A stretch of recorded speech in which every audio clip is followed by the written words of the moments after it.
tenemos por delante. Ya está con nosotros el orador de esta noche, Eduardo, bienvenido. Vamos a hacer una oración y vamos a dejarte el tiempo restante. Entonces, Adrián Alievi, ¿podrías acompañarnos con una oración?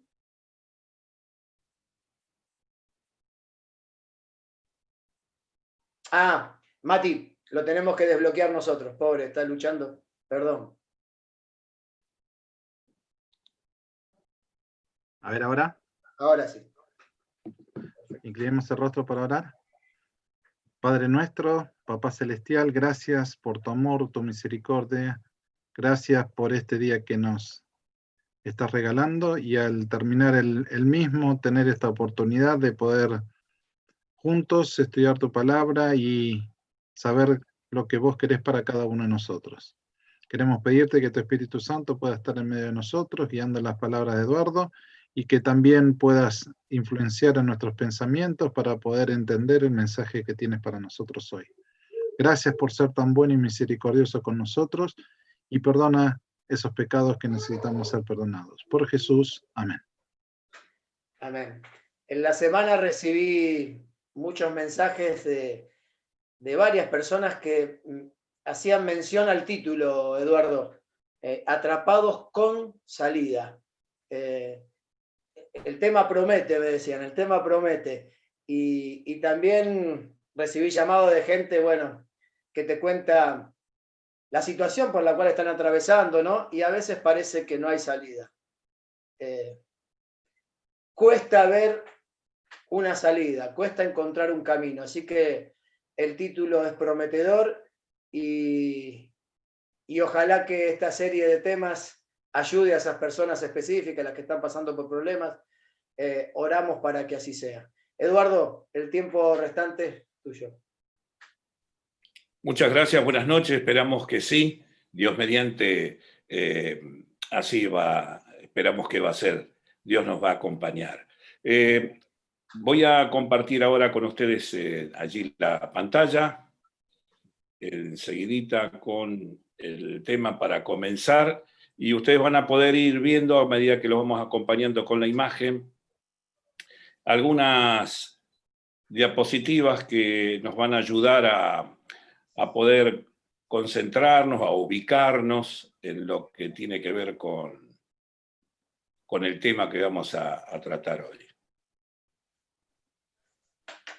Si allí lo pueden ver allí, ¿vale? Sí, perfecto. Sí. Muy bien.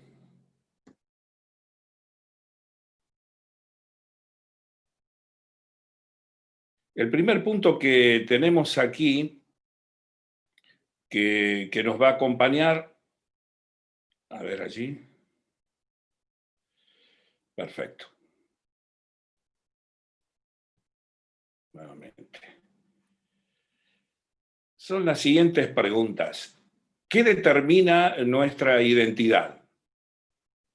Bueno, un conjunto de rasgos característicos de una persona o cosas que permiten distinguir de otras en un conjunto. Según eso menciona allí la Real Academia Española con esa definición. ¿Somos lo que decimos ser? Otra pregunta que vamos a ir contestando a lo largo de esta noche. Por ejemplo, la identidad puede ser nuestro DNI, por ejemplo, un pasaporte, un documento que nos da el gobierno, el Estado. Puede ser una fotografía, una huella digital, el ADN. Puede ser nuestro marco de referencia, es decir, nuestro entorno, nuestras cargas genéticas, nuestras piezas dentarias, nos podrían reconocer por eso también. Nuestro hogar, nuestra vestimenta. Hay una cantidad de cosas que hacen lo que es nuestra identidad. ¿Sabemos administrar bien nuestros derechos? Esa es otra pregunta. ¿Cómo los administramos nuestros derechos? Si hablaríamos de derechos, estaríamos hablando de la facultad natural que tiene el hombre para hacer lo que conduce a los fines de su vida. Es decir, la facultad de hacer o exigir lo que la ley o la autoridad establece en nuestro favor. Por ejemplo, en nuestro país, en la Argentina, cada ciudadano argentino tiene el derecho a una vivienda digna, a recibir educación gratuita, derecho a la salud pública, bueno, y otras tantas cantidades de derechos que tiene. ¿Cómo sabemos actuar, o si sabemos actuar, acorde a nuestras obligaciones?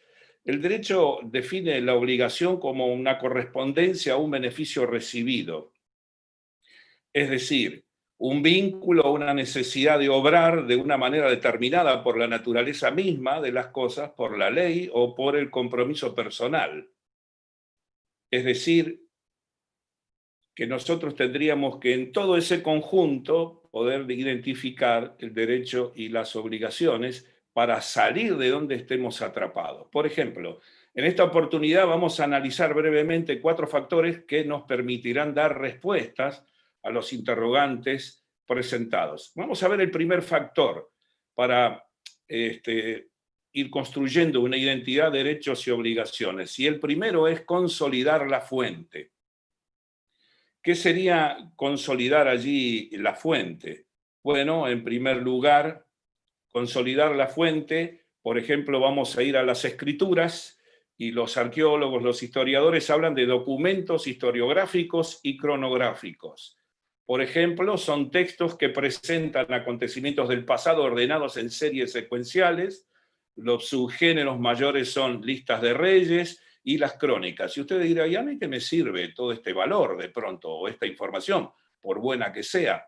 Bueno, porque vamos a ver ahora el valor de la norma que me va a servir a mí para que en el medio de un conflicto yo pueda ordenar mis pensamientos y pueda abordar un problema cognitivo, conductual o emotivo. Por ejemplo, las escrituras. Los arqueólogos ubicaron el inicio de las escrituras hacia el año 3200 a.C. como un simple procedimiento mnemotécnico. Es decir, que en menos de 500 años la escritura cuneiforme se convierte en un instrumento perfeccionado y flexible para registrar la forma segura de documentos y otros registros antiguos. Por ejemplo, ir a la escritura, al libro del Éxodo, en el siglo XV a.C. Y podemos ver que ya había escritura para esos momentos. Y esta figura tenemos el nombre de Hammurabi, por ejemplo, ahí en una escritura cuneiforme sumeria, y después a Ptolomeo, después a Cleopatra, en los que son las cápsulas o los cartuchos egipcios. Las escrituras cuneiforme y el sistema cuneiforme es un instrumento de una caña de cálamo con el que se escribía en el barro, por ejemplo, y tiene un origen mesopotámico. Esto, cuando alguien le quería decir a alguna persona de manera puntual, lean las escrituras, lean los estatutos, por dónde serán juzgados, cuáles son tus derechos, ahora ya no era por transmisión oral, sino era por transmisión escrita. Así que se sabía ya en estos momentos, casi siglo XX a.C., que había registros de estructuras para saber cuáles eran los derechos y las obligaciones de la gente. En Egipto se utilizaron los jeroglíficos. Por otra parte, 1000 años después, los amonitas y otros semitas, descendidos a su vez del noroeste, en una larga secuencia, fueron como unos predecesores a introducirse en el país, en Egipto. Y su lengua, el arameo, era también peculiar y de una formación en la gran familia semítica. Por eso ustedes van a encontrar que fue bien recibido José en Egipto, porque eran parte de la familia semítica, eran los Ixos. Traían con ellos un tesoro, el alfabeto, inventado en Siria, Palestina, sin duda, alrededor del 1500 a.C., y que simplificaba extraordinariamente las escrituras. Se cree que Abraham arribó a Egipto bajo el periodo de la 12ª dinastía, encuadrándose el ascenso y el gobierno de José a fines de la misma. John Bree presenta allí una aseveración bastante importante. Dice, podemos afirmar con toda seguridad que Abraham y Jacob fueron verdaderos individuos históricos concretos. Estos son historiadores y arqueólogos muy importantes y especificados sobre el Antiguo Testamento.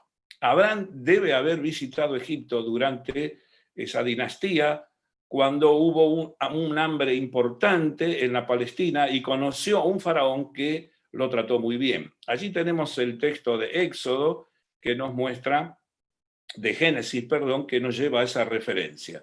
¿Por qué es importante saber este concepto? Porque aquí había gente con problemas, atrapadas por el hambre, no había trabajo, la sequía era muy grande y hay que darle de comer a los hijos, a los animales, a la esposa. Todos los grandes ricos tuvieron que emigrar por problemas de la hambruna. Entre ellos estaba el multimillonario Abraham, que va hacia Egipto en búsqueda de encontrar fertilidad y lugar para su familia.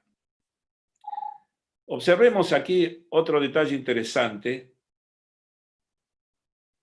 que fue el siglo XV a.C., durante el éxodo del pueblo de Israel, que Dios ordena a través de Moisés escribir sus derechos y obligaciones, las Sagradas Escrituras, es decir, su estilo de vida.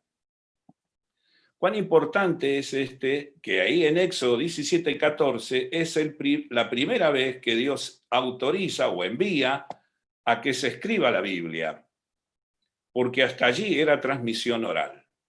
Así entonces se construirían las bases escriturísticas y el reservorio lingüístico del cual posiblemente se sirvió Moisés en la confección de los escritos del Pentateuco. Ahora vamos a ver el primer punto, la primera fase, el primer sector importante, el primer factor importante, que es para trabajar y salir de donde estemos atrapados, porque hay salida. El primer punto es respetar, sobre todo concepto, que el recibir los beneficios que darán, por ejemplo, nuestros derechos y obligaciones, debemos primeramente darle crédito a los escritos que serán nuestra normativa de vida. Es decir, bajo qué parámetro voy a vivir y cuál será mi rumbo en el cual voy a construir y voy a avanzar. Por ejemplo, para el creyente es la Escritura. También para nuestro país la Constitución, las instituciones y los estatutos. Entonces, primeramente, una persona tiene que consolidar la fuente de cuál va a ser su forma de vivir. Es el primer punto que tiene que tener para poder salir de una situación. ¿Bajo qué régimen o bajo qué estatuto o qué parámetro va a establecer su razonamiento, su planificación para salir de la situación en la que se encuentra o para no ingresar en otra situación? Aquí vemos el modelo cognitivo de Aaron Beck, que muestra la importancia de lo que creemos. Por eso le ponía como primer punto para atrapados con salida. La salida está en saber cuáles son los activadores, dice Beck. Después vienen las creencias y por último la conducta. Es decir, que cada persona no reacciona en base a un activador. Por ejemplo, un activador puede ser, no sé, el timbre de voz de alguna persona particular que le recuerda a un ser querido. Si ese ser querido, ese timbre de voz le recuerda buenos momentos, cuando usted escuche la voz de esa persona, para usted va a ser agradable. Por consecuencia, antes de actuar de manera bondadosa con esa persona, porque el activador le da buenos pensamientos, va a pasar por su creencia. Por eso es importante fijar primero cuáles son los parámetros, cuáles son las normativas en las cuales yo voy a establecer mi forma de vida. Entonces dice Aaron Beck que la gente normalmente no puede saltar de un activador a una conducta. Por ejemplo, otro activador puede ser un perfume, que sienta el perfume de alguien que le hizo mal, un jefe, una persona que lo oprime en el trabajo, y de pronto siente ese perfume, la persona es otra, usted está viajando en un medio de transporte, pero automáticamente su mente se transporta y le viene ese pensamiento negativo, oscuro, por la razón de que ese perfume lo asocia, ese activador, a esos malos momentos. Pero así toda la persona no va a actuar mal con esa persona, ni por otra manera estaría actuando de otra forma. ¿Por qué? Porque antes va a pasar por sus creencias. Y sus creencias dicen, no hagas mal al otro, no pagues con el mismo precio. Entonces es importante lo primero que vimos como el primer punto, el primer factor, defender y consolidar las creencias en los estatutos en los que creemos para poder tener una salida. Es decir, una persona puede creer que Jesús tiene poder para actuar y para sanar cuando lee la Escritura y cree que lo que dice la Escritura es real para él. Cuando está María, en el capítulo 11 de Juan, allí se cuenta el relato de la resurrección de Lázaro. Pero entre ese episodio, Jesús le consulta a Marta y le pregunta, ¿sabes dónde está tu hermano? Y ella le pregunta, sí, está en la tumba y ya lleva 4 días y tiene olor. Es decir, ya está en descomposición. Y él le dice, pero tú sabes que todos los que creen, estoy parafraseando el texto, y aunque estén muertos, vivirán. Y ella dice, sí, yo ya lo sé, que cuando Cristo vuelva, Él va a resucitar. Pero Él le hace otra repregunta y le dice, ¿tú crees esto? Qué importante es creer en el valor de la palabra, que le hizo el inicio para salir de un conflicto que la estaba ingresando, por ejemplo, en el duelo. Segundo factor, ser y parecer. Vamos a ingresar en la escritura aquí y voy a leer el texto de Éxodo capítulo 1, versículos 8 y 9. Voy a hacer una oración. Bendito Padre, vamos a abrir tu palabra y te pedimos que en esta hora tú nos des la sapiencia de lo alto para que seas tú quien nos ayude, nos auxilie de manera especial para comprender tu palabra. Bendice a cada oyente, a cada amigo que está participando a través de Zoom, de Facebook o de YouTube puedan recibir este mensaje poderosamente en sus vidas. Lo pedimos y lo agradecemos en el nombre de Jesús. Alívianos y sácanos de cualquier situación en la cual se encuentren atrapados hoy. A través de sus derechos, del reconocimiento de sus derechos y sus obligaciones que hacen a su identidad hoy. En el nombre de Jesús oramos. Amén. Éxodo, capítulo 1, el segundo libro de la Biblia, versos 8 y 9, dice, entre tanto se levantó un nuevo rey sobre Egipto que no conocía a José y dijo a su pueblo, he aquí el pueblo de los hijos de Israel es más grande y más fuerte que nosotros. Ahora, versículo 10 y 11, ahora seamos sabios, dice allí el texto, seamos sabios para con él, no sea que se multipliquen y acontezca que viendo guerra, él también se una con nuestros enemigos y pelee contra nosotros y se vaya de la tierra. Entonces pusieron sobre ellos comisarios de tributos para que los que oprimieran con sus cargas y edificaron para Faraón las ciudades de abastecimiento de Pitón y Remesés.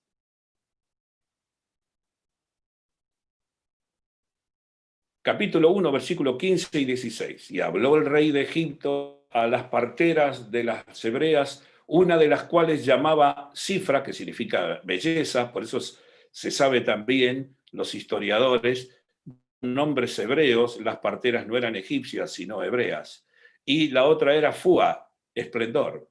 Y les dijo, cuando asistáis a las hebreas en sus partos, y las mirareis sobre sus asientos, que así era la forma de dar a luz. En otros textos dice sobre sus piedras, sobre los ladrillos, que era la forma de dar a luz.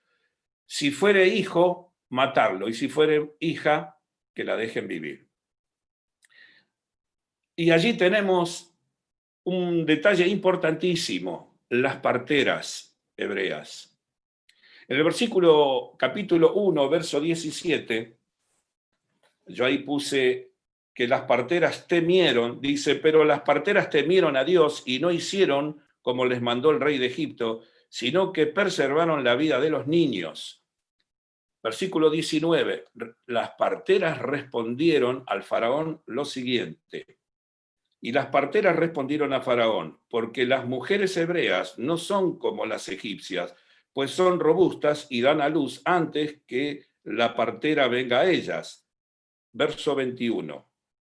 Y por haber las parteras temido a Dios, él prosperó sus familias Entonces el faraón mandó a todo su pueblo diciendo: echad al río a todo hijo que nazca y a toda hija preservar la vida. Aquí podemos ver de la segunda parte, la segunda fase, que tiene que ver allí con este niño que nacería, capítulo 2, versículo 1 y 2.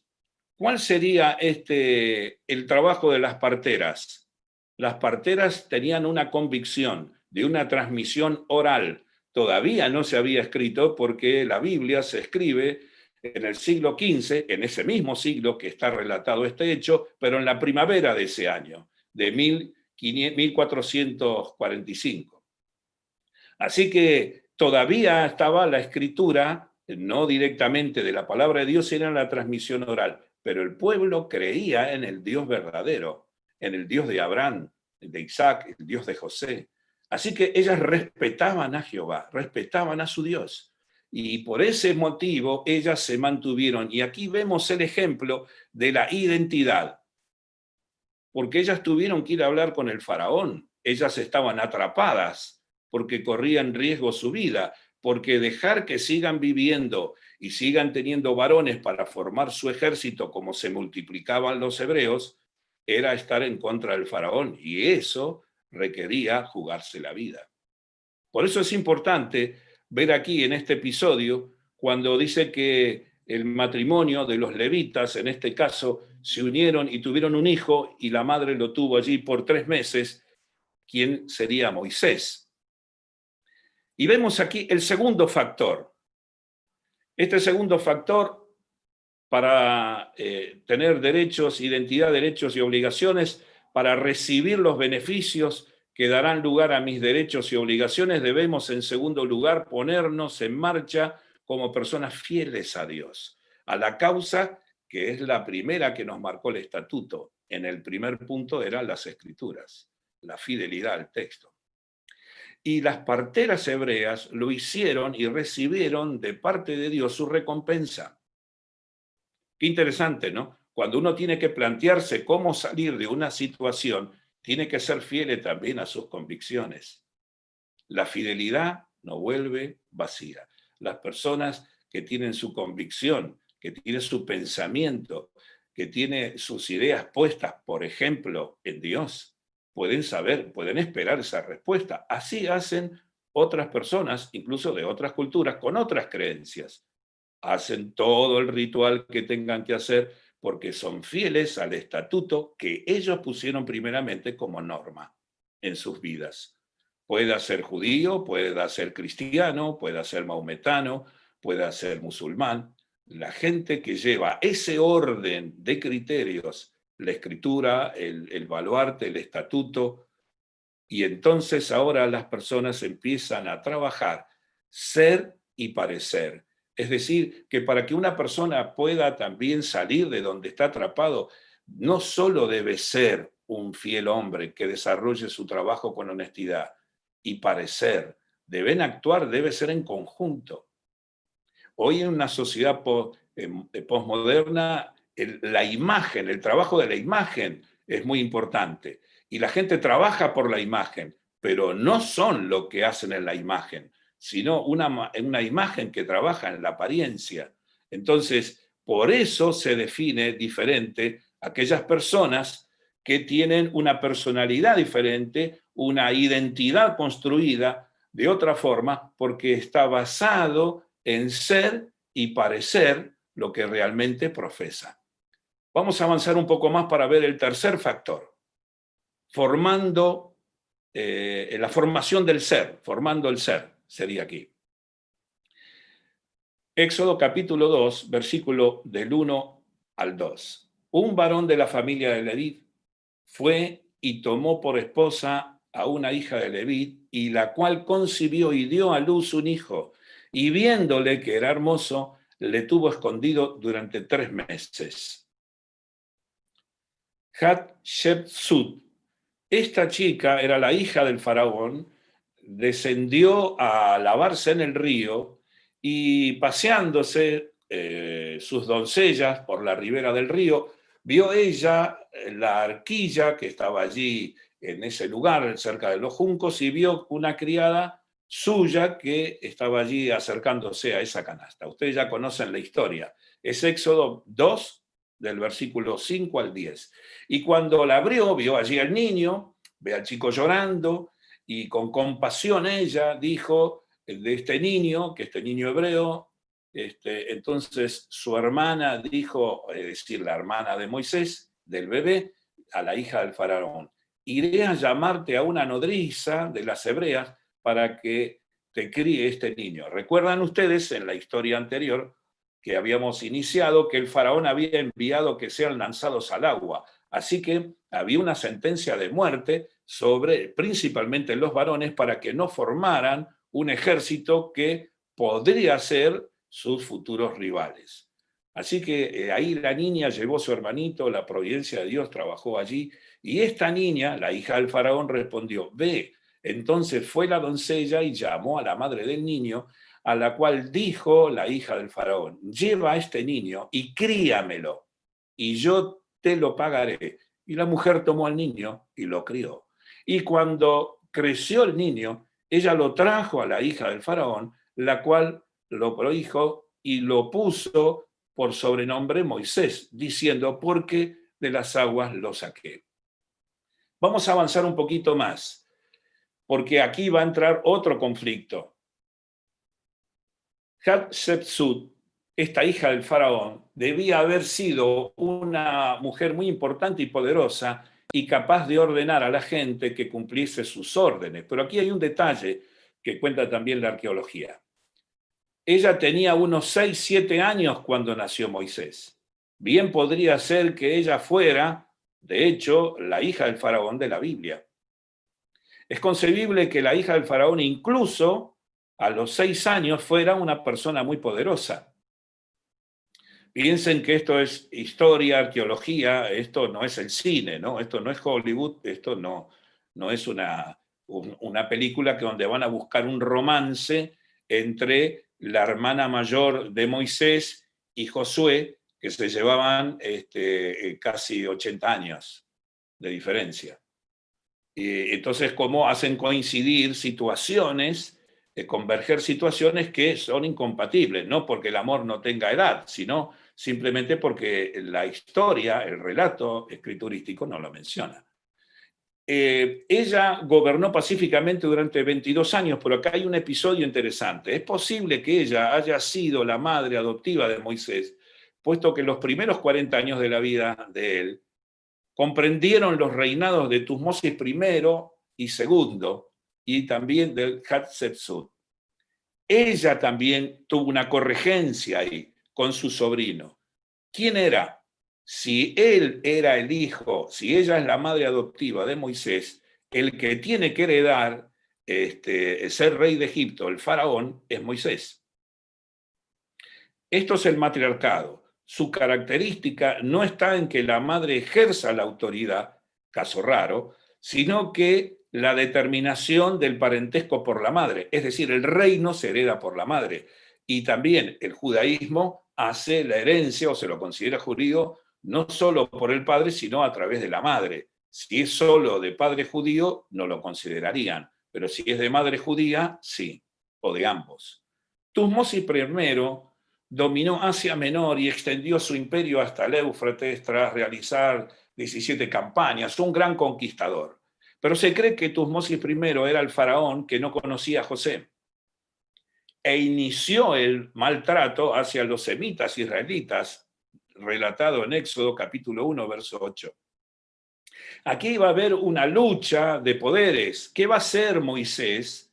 ¿Qué va a hacer Moisés junto a este joven de su misma edad? Su madre adoptiva, que le va a dar la posibilidad de heredar el reino, cuando su madre biológica, que lo crió en sus primeros años, porque la madre adoptiva era una niña, era muy joven, con muy poca diferencia de edad, pero con mucho poder y mucha autoridad, y su madre biológica le explica a él su capacidad y su historia y sus raíces. Y ahí se encuentra atrapado otra vez él, en el medio, para ver cómo salir a través de su identidad, cómo construir su identidad, sus derechos y sus obligaciones. Tutmosis III, correinando después con Hatshepsut, y Moisés, que tiene que correinar ahí. ¿Cómo hace toda esa universidad egipcia? Él comandó los ejércitos y la marina egipcia. Él trabajó y se entrenó en la Universidad de Egipto, pero también conocía el mensaje hebraico de Israel a través de su familia. Gabriel García Márquez escribió esta cita que me pareció interesante copiarla, compartirla, en el libro El coronel no tiene, la novela en realidad, El coronel no tiene quien le escriba. Y dice, los seres humanos no nacen para siempre el día que sus madres los alumbran. La vida los obliga a parirse a sí mismos una y otra vez, a modelarse y a transformarse, a interrogarse, a veces sin respuesta, a preguntarse para qué diablos han llegado a esta tierra y qué deben hacer en ella.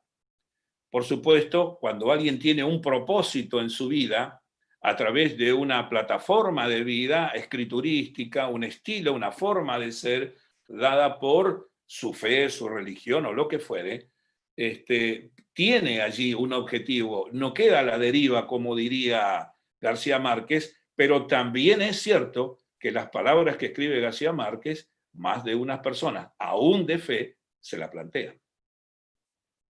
Veamos Éxodo capítulo 2, versos 11 y 12.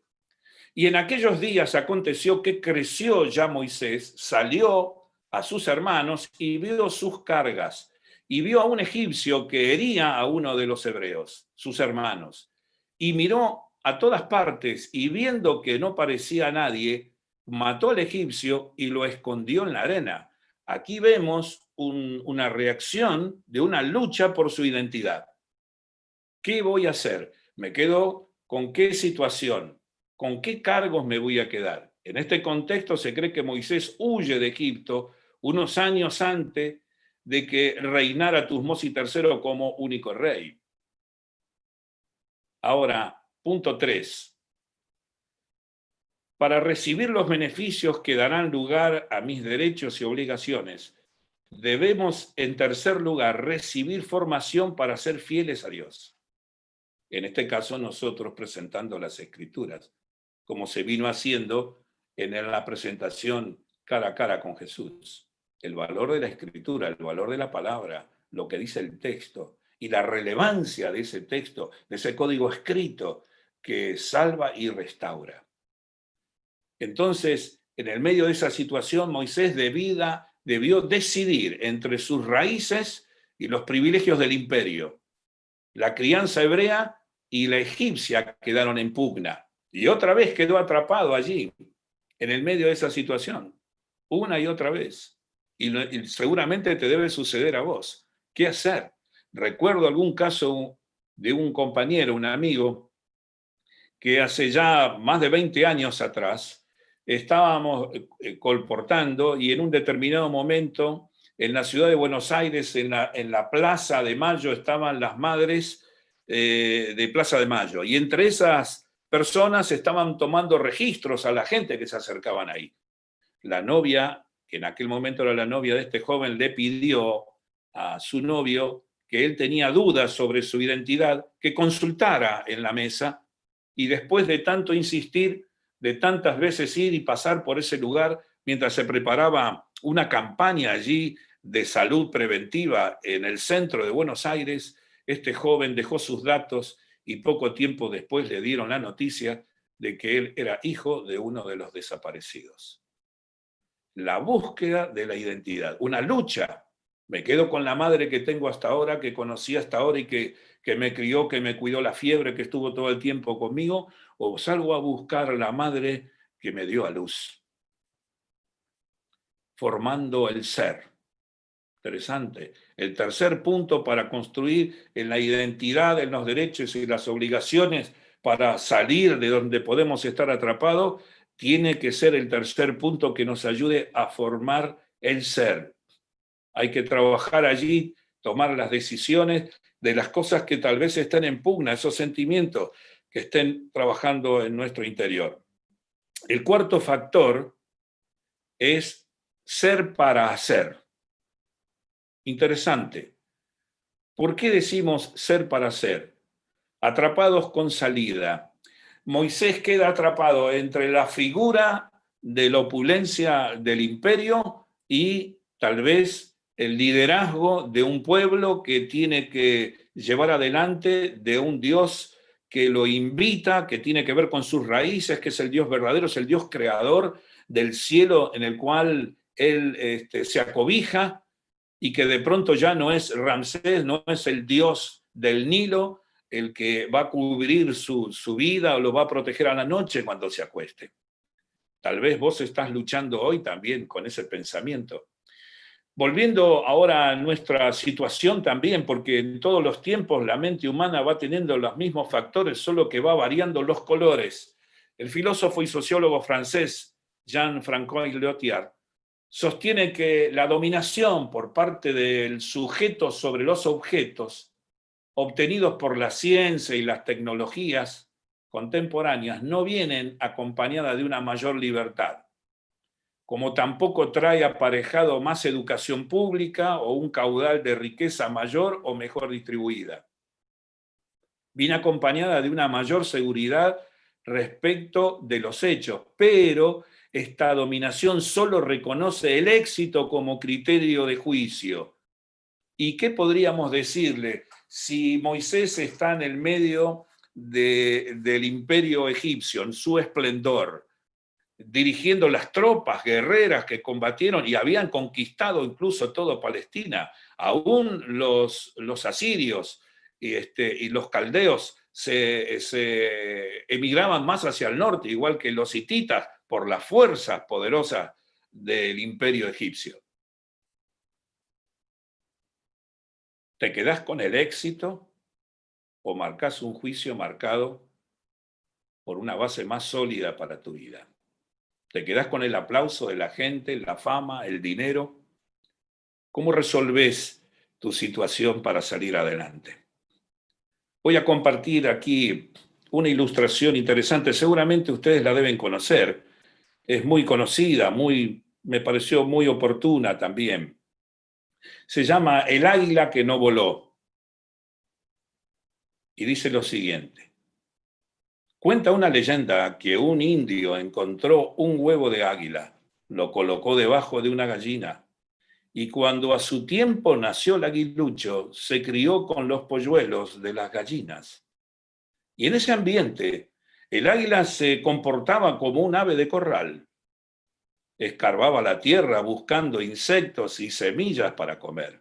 Volaba bajo y en tramos cortos, como sus demás compañeras.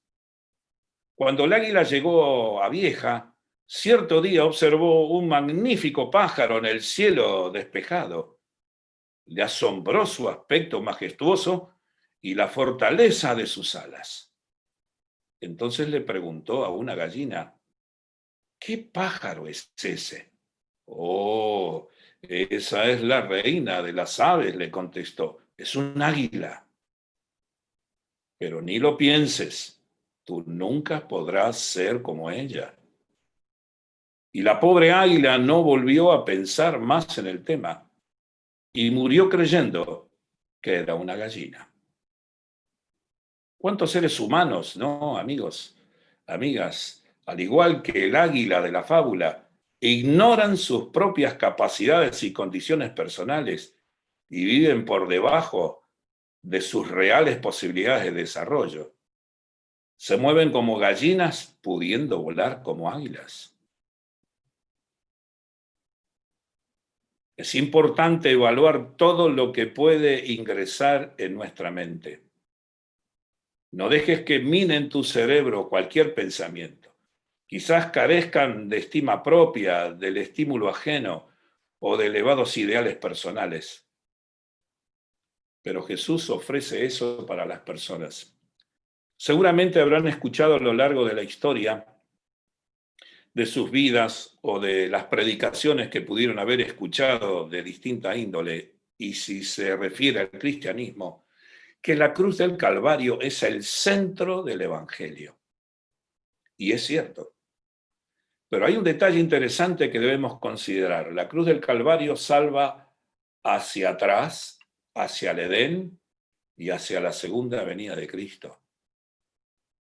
Es decir, que el mismo Jesús que le habló a Marta y le dijo que resucitaría a Lázaro, es el mismo que habló con Moisés y es el mismo que acaba de hablar, tal vez hoy, hace unos instantes, en tu oración contigo. Qué interesante, ¿no? El poder de un Dios renovador que existe, que está vivo. Por eso la importancia de saber. 40 años después, regresó para ser Moisés. 40 años después de estar en el desierto, de haber escapado de esa lucha entre el poderío de ser el faraón o ser un pastor de ovejas, tuvo que ir a desaprender 40 años al desierto de Madián. Un hombre que manejaba los carros de combate más extraordinarios de la historia.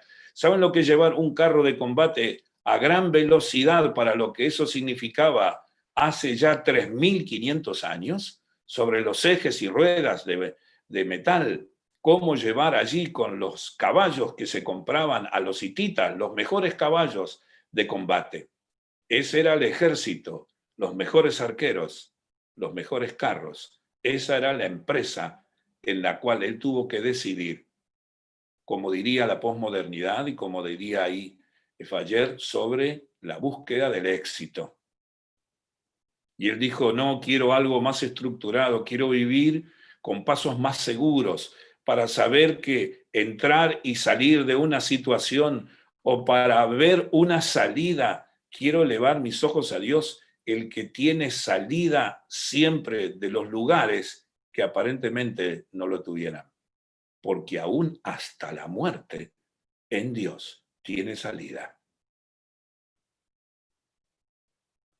El filósofo italiano Giannini Battimore sostiene que en el nacimiento de una sociedad posmoderna, los más media desempeñan un papel determinante para una sociedad menos transparente y menos consciente de sí misma, menos iluminada, sino una sociedad más compleja, más caótica, en donde en medio de este caos relativo residen nuestras esperanzas de emancipación, donde todo depende como yo lo mire.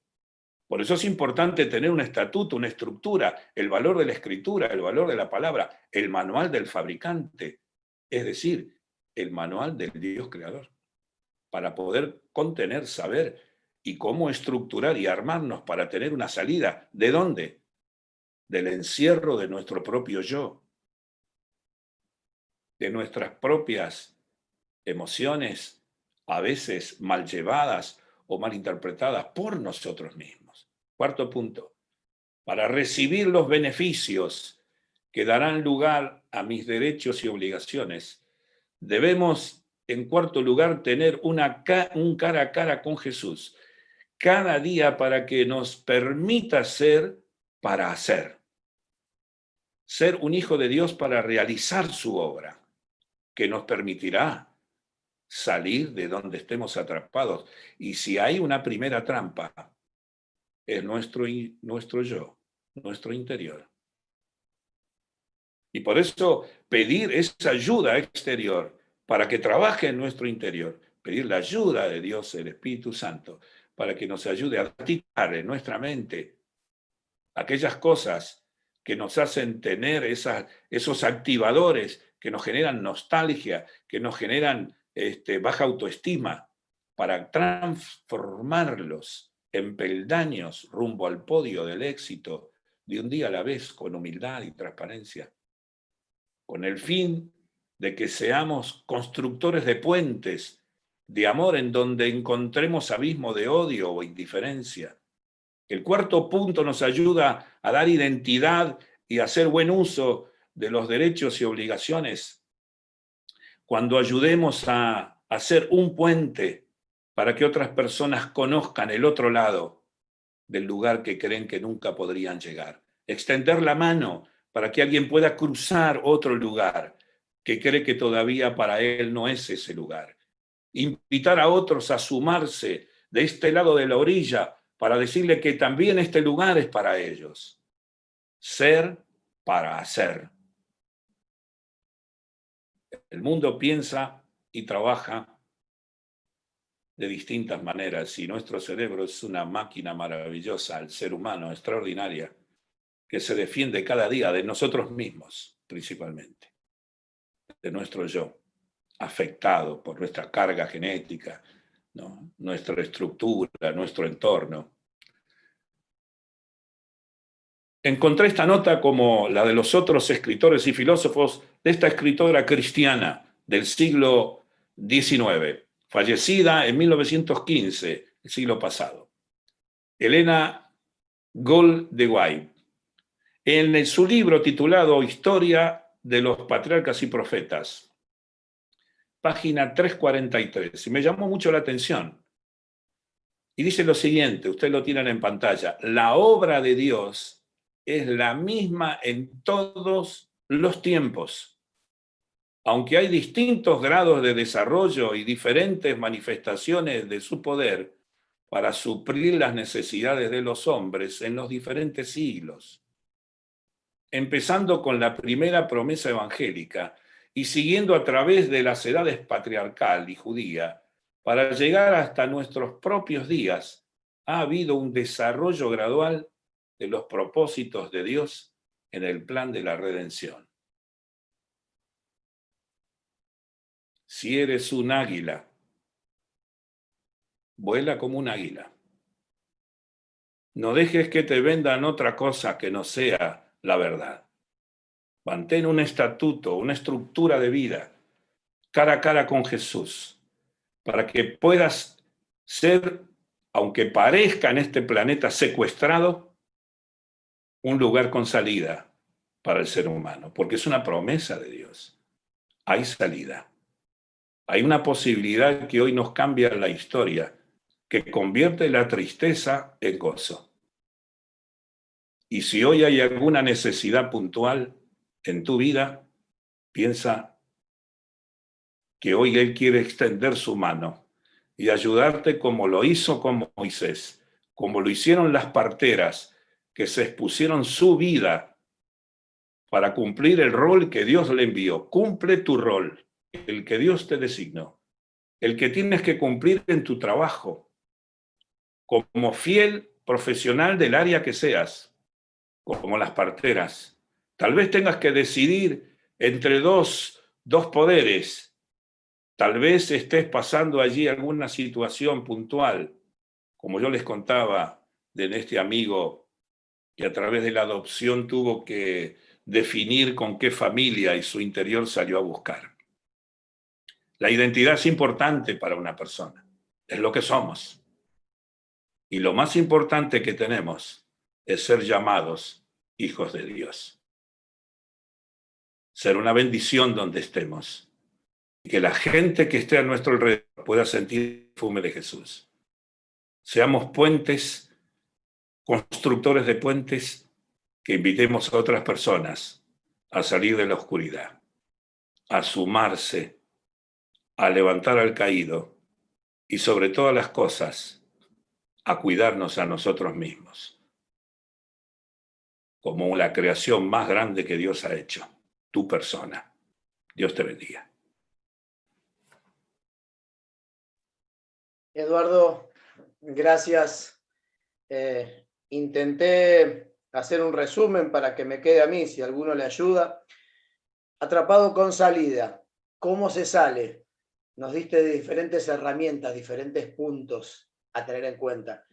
Consolidando mis creencias, en qué creo, afirmándome en lo que creo, definiendo lo que creo, siendo fiel, teniendo convicción, siendo fiel a esas creencias. Formando mi ser, tomando decisiones, siempre basado en esas creencias.